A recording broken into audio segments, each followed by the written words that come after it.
अस्सलाम वालेकुम गाइस, कैसे हैं आप? उम्मीद करते हैं आप सब खैरियत से होंगे, खुश होंगे और हमारी दुआ है कि हमेशा खुश रहें, हंसते और मुस्कुराते रहें। मेरा नाम है रहमान अनवर, मैं हूं मोहम्मद और मैं हूं ज़फ़र इकबाल। और आज हम जिस वीडियो पर रिएक्ट करने जा रहे हैं, इस वीडियो का टाइटल है इंडिया जीडीपी ग्रोथ 8.4।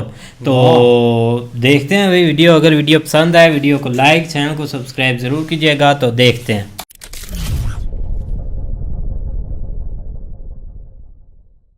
नमस्कार and welcome you all to Study IQ. मैं हूं प्रशांत धवन और कितने लंबे समय बाद ये सेंटेंस यूज करने का मौका मिला है। बिल्कुल 2019 वाली फीलिंग आ रही है। It's great to be back on Study IQ. और मैं वैसे स्टडी आईक्यू पे वापस क्यों आया हूं, इसकी एक्सप्लेनेशन आपको वीडियो के एंड में मिल जाएगी। सबसे पहले फोकस करते हैं इस इंपॉर्टेंट टॉपिक पर।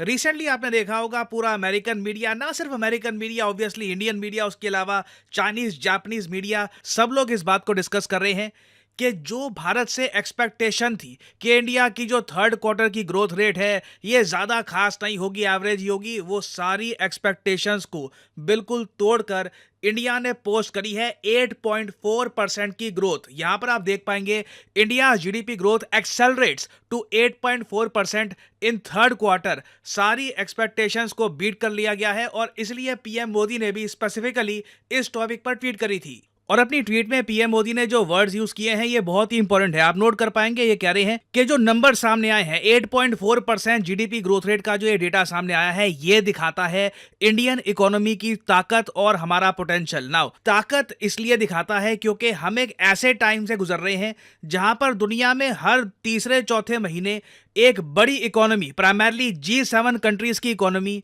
रिसेशन यानी मंदी में चली जाती है। रिसेंटली ही हमने देखा कि दो बहुत ही इंपॉर्टेंट इकोनॉमिक पावर्स जापान और यूनाइटेड किंगडम दोनों ही चले गए मंदी में।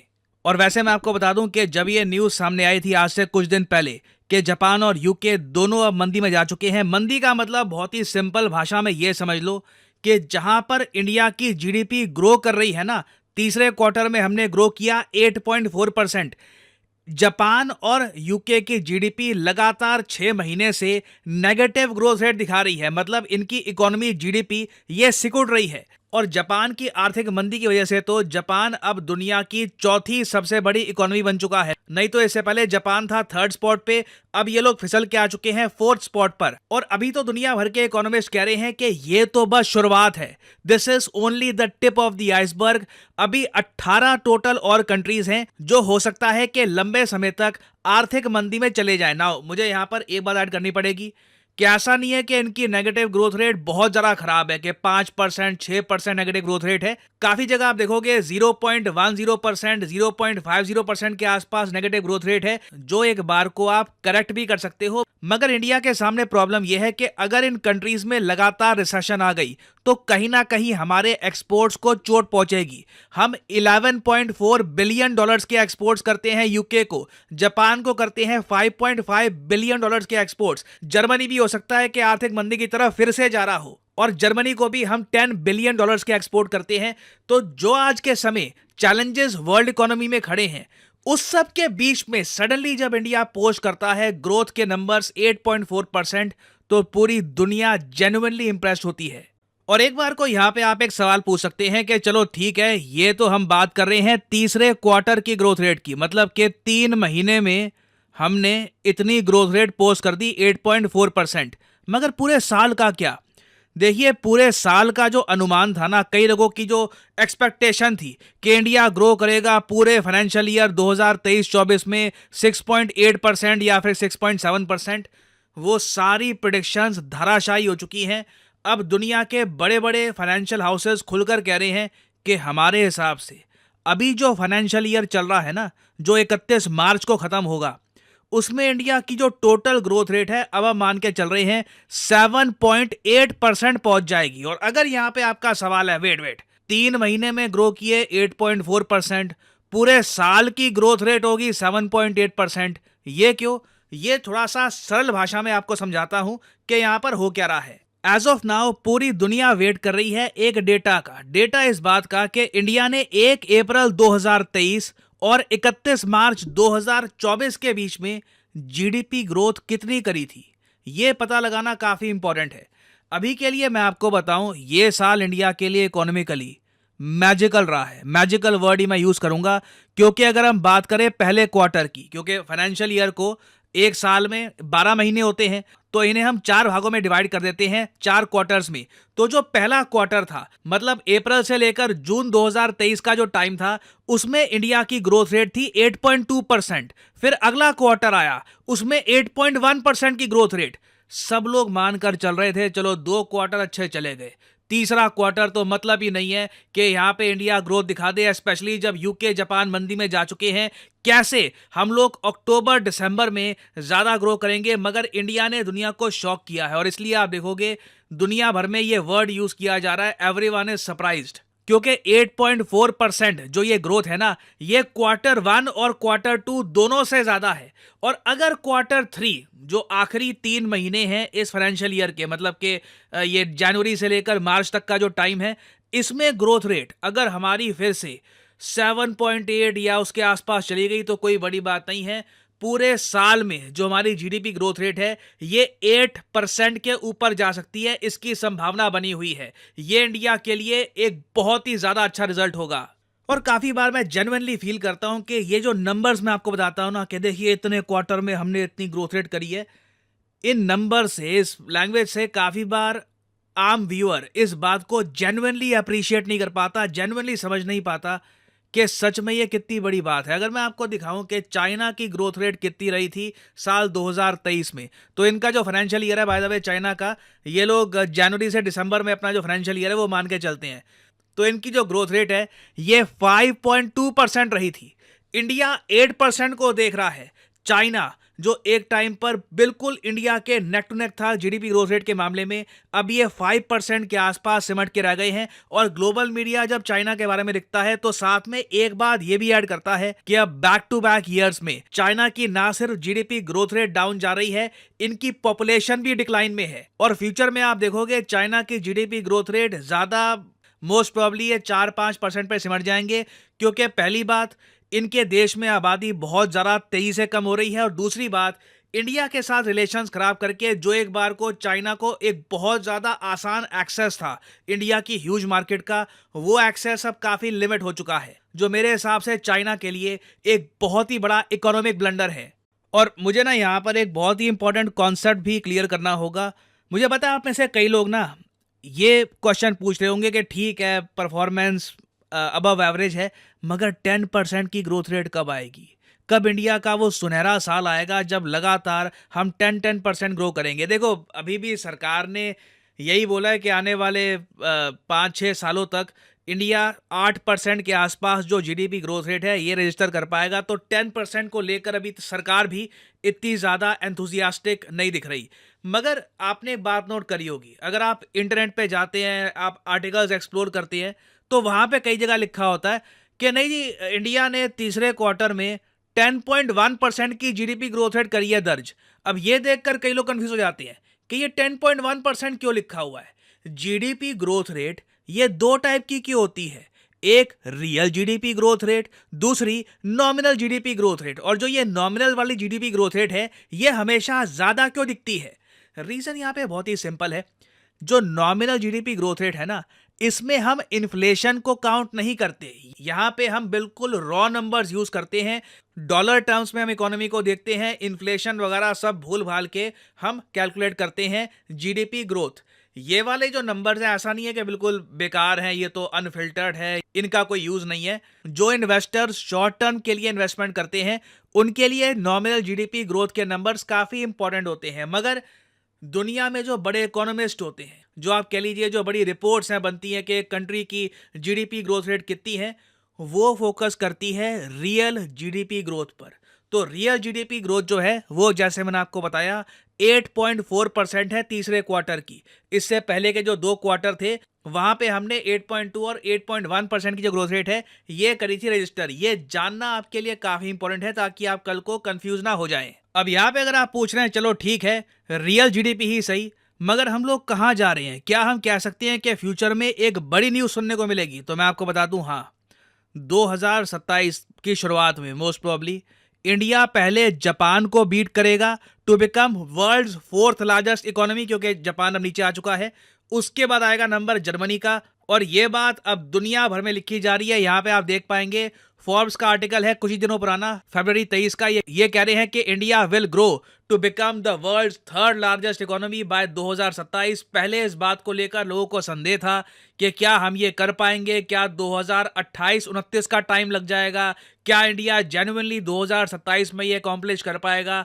तो अभी मैं आपको ये बता दूं जो नंबर सामने आए हैं और जो मोमेंटम चल रहा है इंडिया का, definitely India will become world's third largest economy by 2027, no doubt about that. और फाइनली अगर आपका एक क्वेश्चन ये है कि अब क्या मेरी सारी वीडियोस आपको स्टडी IQ चैनल पर ही मिलेगी, तो इसका आंसर है हाँ, बिल्कुल।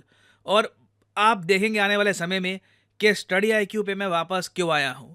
लंबे समय से मेरी इच्छा थी कि आपके लिए मैं history, important battles, world war 1, world war 2 से रिलेटेड वीडियोस बनाऊं, और कहीं ना कहीं मुझे ज़्यादा अच्छे एनिमेशंस चाहिए थे अपनी वीडियो में, ज़्यादा अच्छी उस प्रेजेंटेशन चाहिए थी।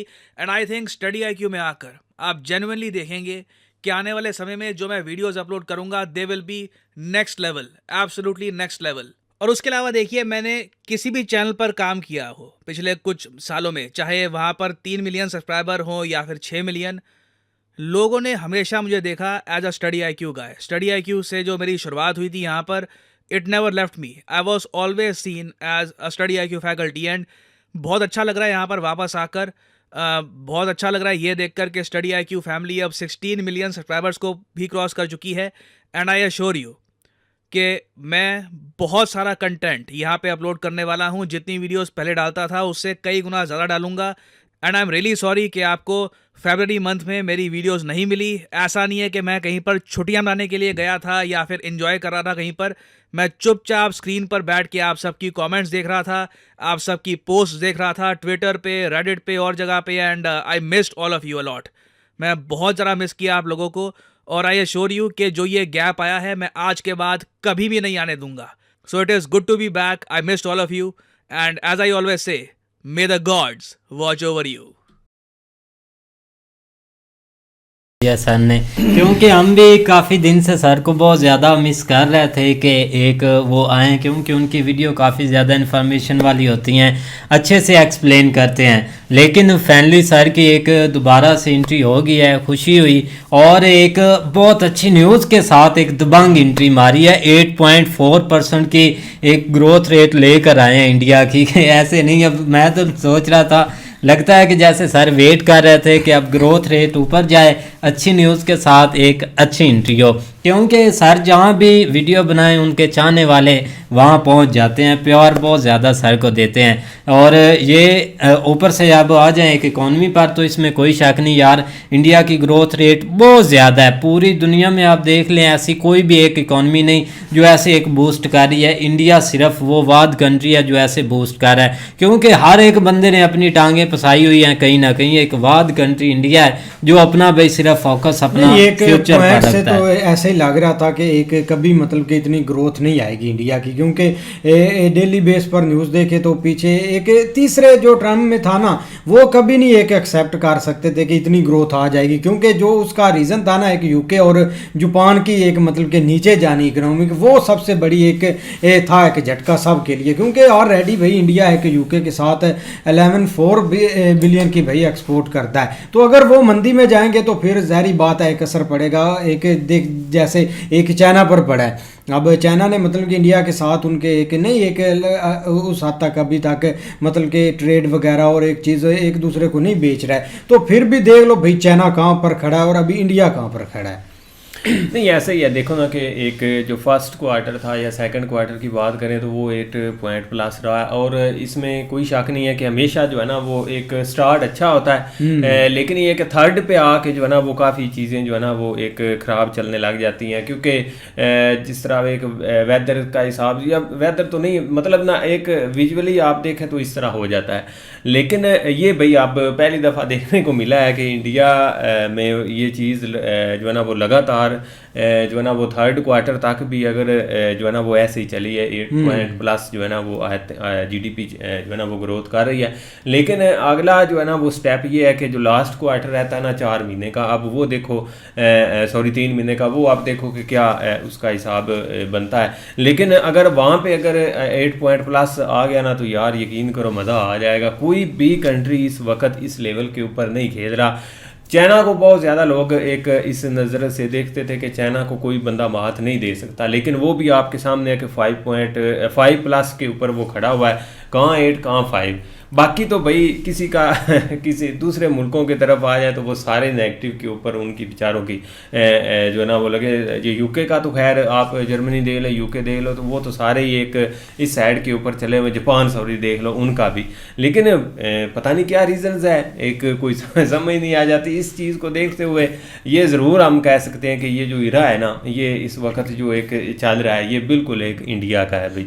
वो इकोनॉमिकली देख लें, किसी भी आप चीज़ को उठा के देख लें कि वो उस साइड के ऊपर ही जा रहा है। क्योंकि जब से इंडिया ने भाई इंपोर्ट वगैरह बंद की है ना उधर से चाइना से, उसका काफ़ी इफेक्ट ये पड़ा कि वो एक जब अपनी एक चीज़ों के ऊपर आ गए मेक इन इंडिया के ऊपर, तो उसने काफ़ी एक चेंज यहाँ पे लेके आया। नहीं, मेक इन इंडिया का भाई बहुत फायदा हुआ है, यकीन करें आप। तो एक पहले हमने देखा था भाई, वो एक प्यूटन भी बोलता था कि मेड इन इंडिया आपने मतलब कि स्टार्ट किया है, ये बहुत अच्छी बात है। उसने एक ओपनली एक दाद दी थी पीएम मोदी जी को, और ऊपर से एक लोग कापी भी अब कर रहे हैं। जैसे एक हमारी मरियम साहबा, उसने बोला था कि हम मेक इन पाकिस्तान बनाएंगे, और एक ऐसे डायलॉग किया था उसने, लेकिन होगा उससे कुछ भी नहीं है। लेकिन चाइना का वाकई एक हैरान करने वाली चीज़ है, क्योंकि चाइना में भाई जितनी एक चीज़ें प्रोडक्ट होते हैं ना उनके, बंदा सोच भी नहीं सकता कि यार वो इतनी मतलब कि उनकी नीचे जाएगी। लेकिन इसमें भाई काफ़ी पुलिसेस आ जाती हैं। चाइना थोड़ा सा ना अब मतलब कि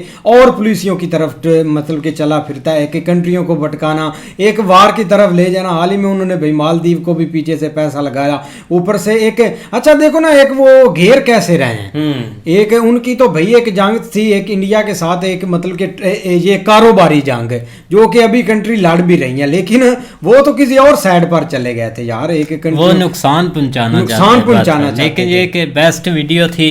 उम्मीद करते हैं आपको पसंद आएगी। अगर पसंद आए वीडियो को लाइक, चैनल को सब्सक्राइब जरूर कीजिएगा। मिलते हैं नई वीडियो के साथ, तब तक के लिए अल्लाह हाफिज़।